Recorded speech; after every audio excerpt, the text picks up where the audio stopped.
Thank you for staying with us. To our next issue now, typical of politicians in every clime who think only of the next election, the battle for the 2023 election is already in top gear here in Nigeria. And the argument for power to shift from the north to the south is a testy matter at the moment. Reacting to comments by northern governors that power rotation is unconstitutional, a civil rights lawyer, Ebun-Olu Adegboruwa, who is also a senior advocate of Nigeria, insists that the constitutions of the two major political parties in the country support zoning and power rotation. Meanwhile, the governor of Kaduna State, Nasiru El-Rufai, has clarified that the Northern Governors Forum didn't oppose the idea of zoning the presidency to the south in 2023. Rather, he says it is against the language used in the resolution of the Southern Governors on the issue. And Governor El-Rufai says the Northern Governors are particularly miffed by the use of the word must in the agitation for power shift to the south after the Buhari presidency in 2023. BKO Governor El-Rufai says they are miffed by the use of the word must. The southern governors had said that the next president must come from the south. No, you can't say must come from the south. You can't say must come from the south. As long as population determines who wins an election, population, number of registered voters, and who even shows up on election day determines who carries the day. The north has greater population than the south. The north came out to register much more than the south. On election days, there is evidence that Northerners come out more. They are, in fact, a lot more politically aware and easier to mobilize than the people down south. I say this as someone who was born in the north and who also had his youth service in the north and worked in the north for years. So this is the truth. What El-Rufai is saying, don't forget that people like El-Rufai, people like Governor Zulum, people like Governor Masari, Governor Ganduje, these are northern governors, influential governors from northern Nigeria, who had earlier said that power needs to go to the south after the Buhari presidency. So one cannot say, oh, northern governors don't want power to shift. No. It's on record that the El-Rufais of this world had come out to say, we want this thing, it makes sense for this thing to go to the south. But in this season, when Nigerians are getting angry with themselves, even over matters that are infinitesimal, you cannot use the word must and not touch raw nerves in northern Nigeria. Because by saying must, that they must, you are saying that whatever happens, the power must go. You've got to negotiate. You've got to reach out to power people in the north, sell your candidates. That's how you win an election. Abiola reached out to people like Bakarimi and Sule Lamido and the rest of them back then, and they worked for him. And the Yaradua group. They worked for him. He had this disagreement with the Yaradua group emanating from the Just Convention. But they resolved those issues. That's how you win an election. You reach out. You talk to people who can make you win. Get them to see that you are good enough for that position. And that's why Abraham Lincoln said, no man is good enough to govern another person without the person's consent. You need to talk to people. So the point that El-Rufai is making is, look, you can't say must. We have to even know the candidate that you are bringing forward. You've got to reach out. So the rhetorics, we have to, the southern politicians have to manage the rhetorics coming out of their meetings and all that, because this is not, you to win an election in Nigeria, you need the support of other zones. As we have seen from the 2011 and even 2015 election, Buhari was very strong in the north. He was always winning, getting his 12 million votes in the north, but he could not become president. You can imagine if Buhari said, no, I must be president, without reaching out to the Tinubus of this world. They made him win. Buhari didn't win any ward in southern Nigeria until 2015. All right, BK. But they sold him to the people, and that's what Rufai is suggesting. Still on the word negotiation. Yes, you need to talk, reach out to the north, have an agreement, some form of unanimity, and then it will be done. GKB, is that the word? Is that how you want to also, swing on this issue? That it's not the right of the southern side to produce the governor, the president. No. If you are treating it in isolation of other things that are happening, yes, but you have to put it in the context of mutual suspicion between other politicians and southern politicians, especially when it comes to security, the anti-grazing law, and other factors. This meeting or this must that they are laying emphasis on would have been meaningless 5 years ago, even 2 years ago. But since the southern governors started asserting the authority over the land that they were giving constitution to govern, wars like this will become a fighting war. In Yoruba, we said it is the context that determines the greeting. There are ways to say sorry that the person will take offense. You understand? So I think this is what's happening in this place. You have to look within the context of what is happening to Nigeria and Nigerian politics in the last 2 or 3 years to really understand. So I'm very glad that Rufai came out very quickly, because the damage will have been permanent. And I know I'm talking from experience, because it was not only the governors that met on a matter that is strictly for parties to decide. Even traditional rulers were there. That means you are saying that a particular part of the country have decided as a group, not as politicians. Politicians, they can deal with themselves. But as a group, that this is what will happen. That's why it's very likely that whoever is advising Rufai to come out did it quickly. Because a week later, 2 weeks later, it will have been reversible.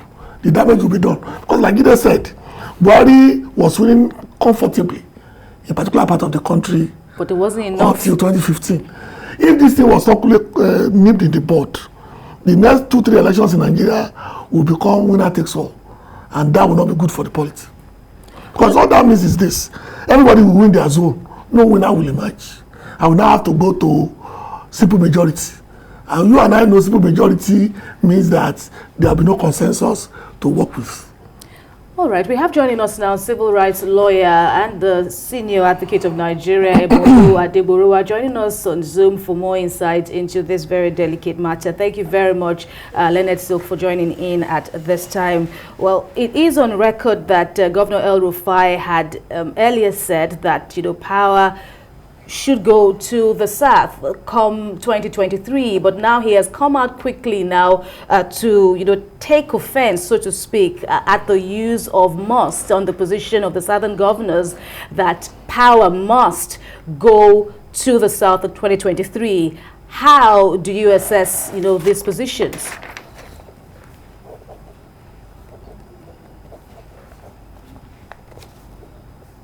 All right, we'll connect with Mr. Ebun-Olu Adegboruwa in the meantime. But BKO, these, these divisions now by governors, it will have serious implications, on the polity, even as we get closer and closer to 2023, if not well managed.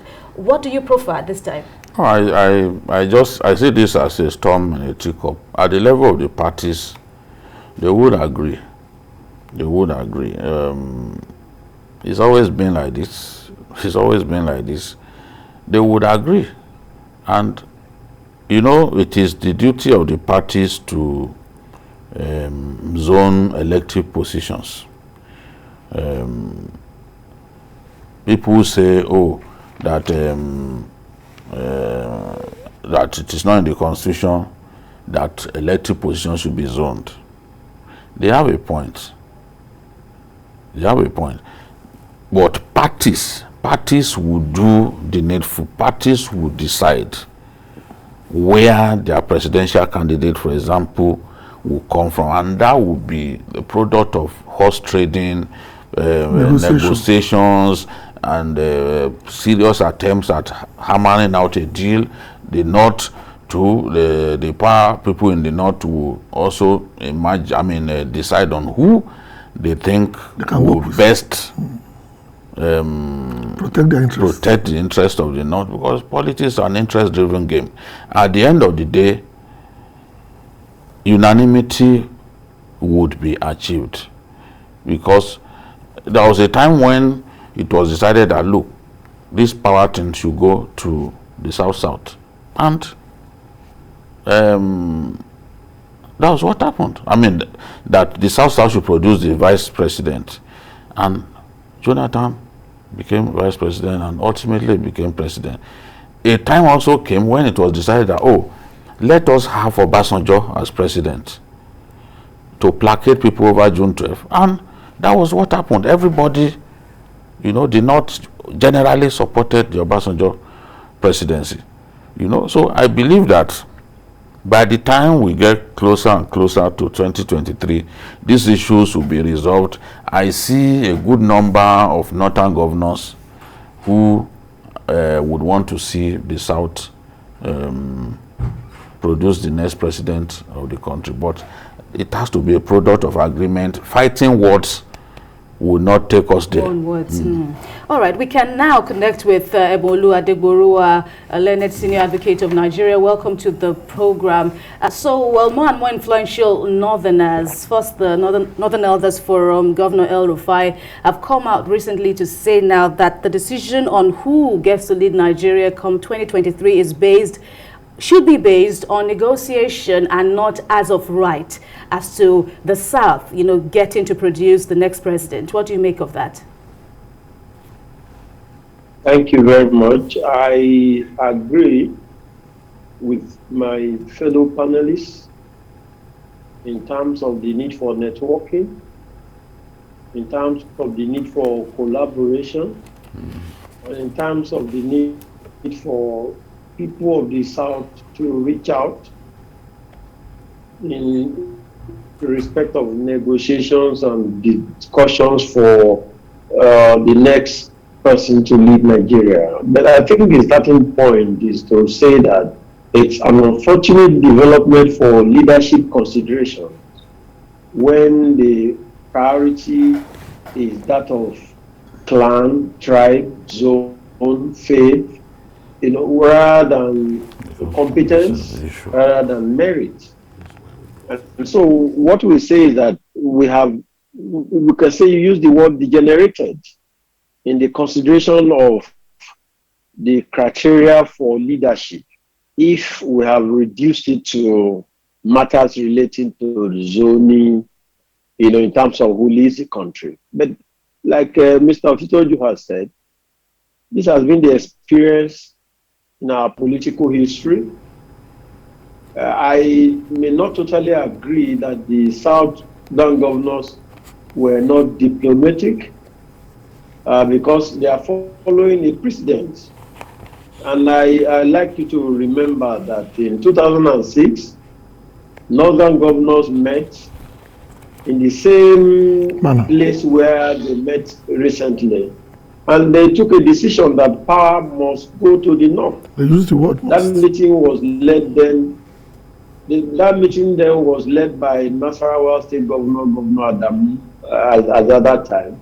Even though eventually they reached out and there was a consensus. So I think that for me, if you have a right, the manner in which you go about demanding for it also will give other people who have a stake in that in terms of your intention.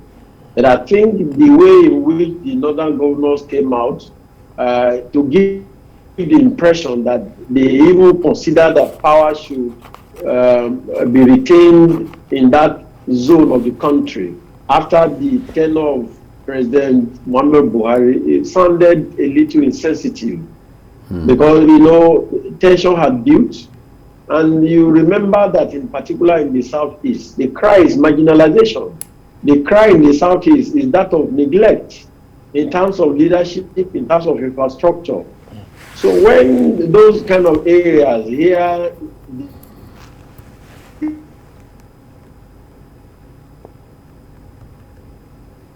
Mr. Adegboruwa? Network.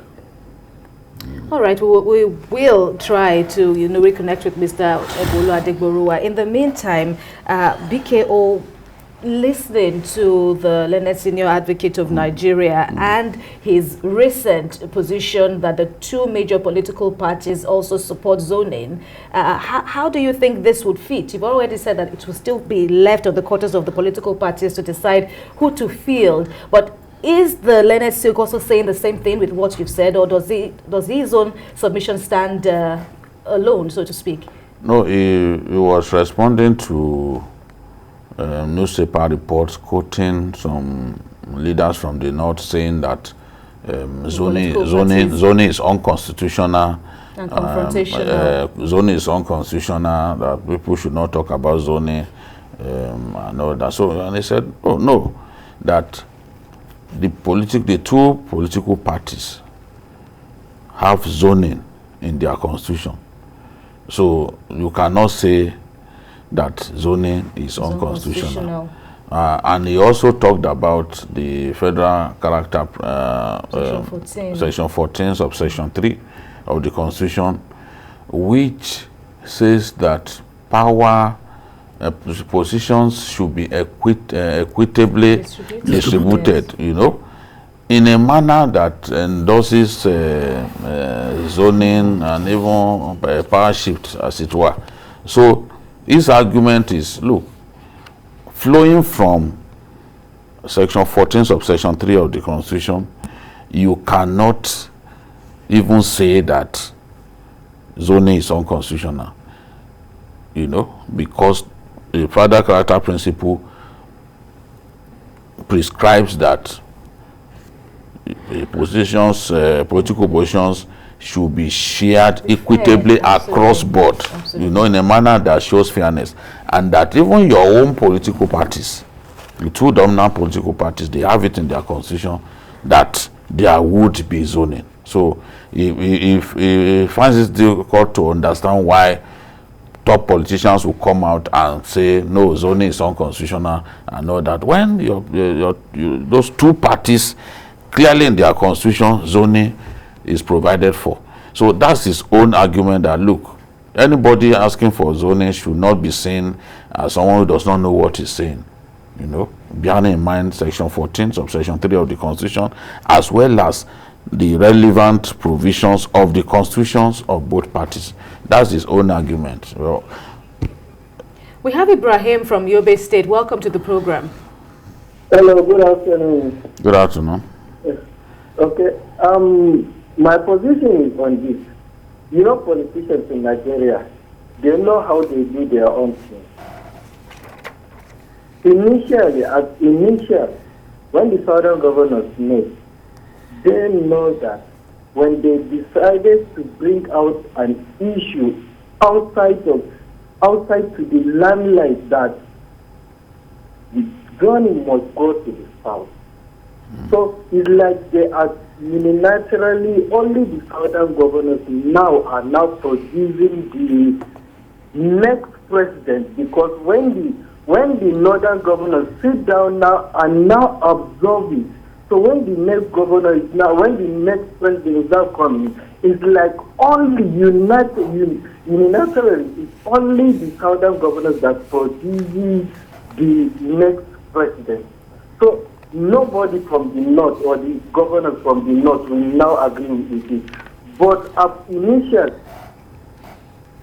All right, thank you very much, Mr. Ibrahim. Let's hook up back with Mr. Ebun-Olu Adegboruwa. He's back online, for more of your submissions. You've said also that political parties, the two major ones, APC and PDP, have the issue of zoning, adequately provided for in their constitution. So if this matter will be left to these parties, to solve, in their regular deliberations and all that, this issue of zoning should be, decided already. It shouldn't be a problem, right?